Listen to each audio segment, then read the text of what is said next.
All right, so this is our group discussion on the simulation that we just went through, climbing Everest V2. All right. What do y'all think went well first? Well, we definitely had a good time communicating. We were definitely all in it together. We were sort of strong with.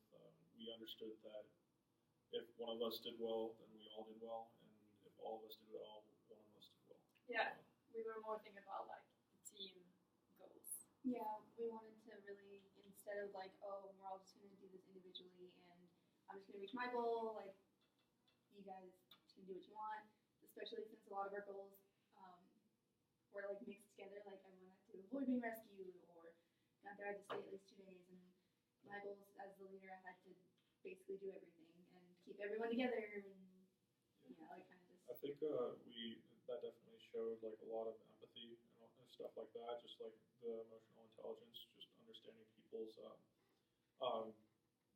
people's motivations, and just sort of taking cues like that.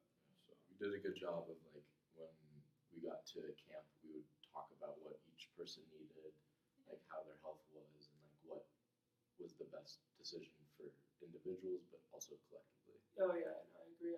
We effectively weighed out the risk and reward for each individual. I felt like we did a good job of deciding who needed what medically. I remember I needed an inhaler. Everyone else was fine, so he gave me the inhaler. But risk and reward, I think we did a good job with that. We also didn't really use a whole lot of our supplies. We were able to make it there without like completely like running out of inhalers or running out of oxygen or running out of something, like food especially. So I think that was a really good thing that we didn't run out of anything by just like throwing it willy-nilly, be like, oh, you're weak, like here, just take this, and then someone's critical and you're like, oh, we're out. Yeah, and we used AOR and the fact that like we would do part of it, we'd see what would happen, like if we gave an inhaler or if we moved up in a camp or something, and we would act accordingly based off of what had happened in the past, and analyze what we had gone through before to try to make the best decision. It was definitely effective management of both personnel and just equipment that we had. Yeah. So. We also were willing to take risks instead of just being like, well, let's stay an extra day to make sure everybody's health or whatever. We were actually like, all right, well, even though three of us are in critical condition, let's keep going and see what happens. And it ended up being like we were better because we went forward instead of like just dying. And we kind of came to those decisions based off of like discussion within the group, because like at first, you and me were gonna stay, and then we thought maybe we were all gonna stay, but then we decided that them three should leave, and so we really discussed what we should do, like who should make the risks and who shouldn't. Mm-hmm. And I think we all effectively did our roles basically, because the first decision we made, it was like a whole group decision. And then when we had to decide who was leaving, who's staying, how many oxygen tanks, stuff like that, we all discussed it.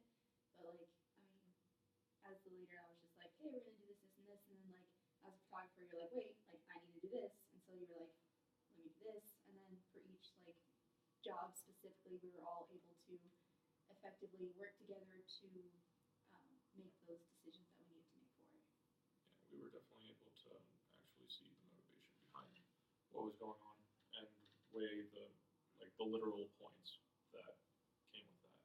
But we didn't end up getting all the points. True. Which was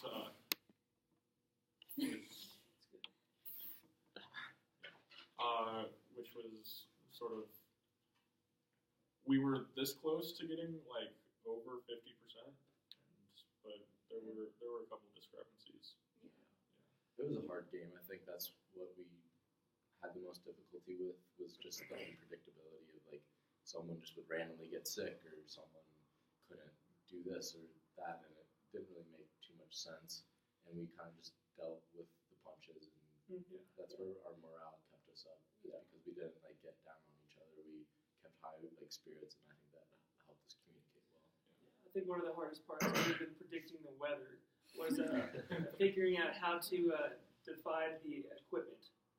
We found at the end that we needed some more oxygen for people who decided to ascend to the summit. We divided out, I believe, evenly throughout everyone, each oxygen tank. We found out that whoever ascended to the summit needed more oxygen for instead of the people who were stayed behind at base camp 4. Yeah, that was definitely one of the things that we changed. Is we didn't realize that we should be giving more oxygen to certain people, and that was kind of confusing because in the simulation it kind of said blatantly like make sure you give out oxygen evenly, as though everyone was summiting. So looking back on it, I think if that hadn't have been there, if we hadn't read that, I think we would have actually done better. And I think we forgot to take into account like Alec got altitude sickness. Even though he was carrying more oxygen tanks than I was, he also had asthma, which is probably why he needed more than I did. And then same with Sophie, like she was already like her health or whatever all that was already struggling, so she probably should have taken a lot more than just And I three. mean, We weren't even going for the top. We didn't, because I had 3 and you had 5. Yeah. So Yeah. that was 8 that we Yeah, could have divvied up We between. based it more off of the health of our character rather than the actual needs of the character, and I think that was one of the things that we. I think we just based my oxygen takes off of like how fast I was hiking. Yeah. Yeah, and it was like maybe if I get up in time, I can hand those off. But I feel like we lost track of time. Yeah. Yeah. The time was difficult. The 6 days, you didn't really know if you were going to get that next day or what was happening with that. I think we did make a good decision in the beginning part where we decided to all stay together in the instead of just all of us going on to the next camp, we all decided to stay at camp 1. I think that was a good decision to make where we could all stay there because he was dying. You needed to stay there to accomplish one of your goals, and so we were like, well, like one of my goals is to keep everyone together. So we're like, okay, well, we'll keep everyone together. So I think that was a good decision because it improved his health, and especially with her giving him the inhaler for it, it just helped our team rather than hinder it. Yeah, it was unexpected for him to come down with like a need for an asthma, like an inhaler. But I feel like we, with the division of the personnel that happened at Camp 2, it could have been better. Like he could have, Easton could have gone up a little earlier, and I could have just stayed behind. But the division of the personnel was pretty good. Yeah, and I think the fact that we never left one person behind kind of was just kind of played to our entire group's idea of just sticking together and having good morale and like our emotional intelligence within that realm of just making sure that everyone was never left behind by themselves or like everyone kind of felt part of the group. I think was like our most effective aspect. Yeah, we sort of stayed inside the box and we're just like, we want to achieve this, but there's no way to achieve all these points. So we sort of looked at what was most important, what was most highly valued, and we went about not just doing one person's set goals. Yeah. We went about going for everybody's. Yeah, we also sacrificed like when you guys were like, okay, well, we're not gonna make it to summit. I was like, all right, like no big deal, because but we all like sacrificed the inhaler for Easton, sacrificed this, sacrificed that. So I think we did a good job of like instead of being like, well, I'm gonna need this or I need to do this, we were like, well, no, I will give this up so that you can do your goal, whatever. So it was a very team oriented. Yeah, I felt like making those decisions, the relaxed environment that we were in really helped.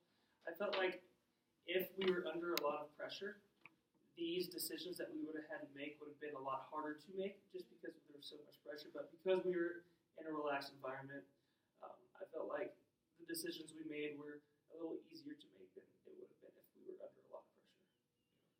But the group dynamic was great. Everybody was able to talk. Some points for you, Smith. I feel like you could have controlled the situation a little bit more and just been a hub of communication a little bit better. But other than that, you did great with just leading the team and directing the conversation.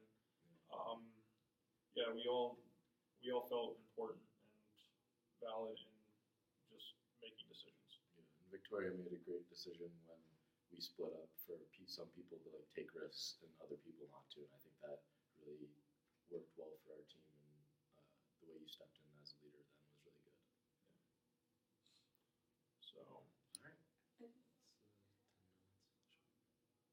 ahead. All right. Woo!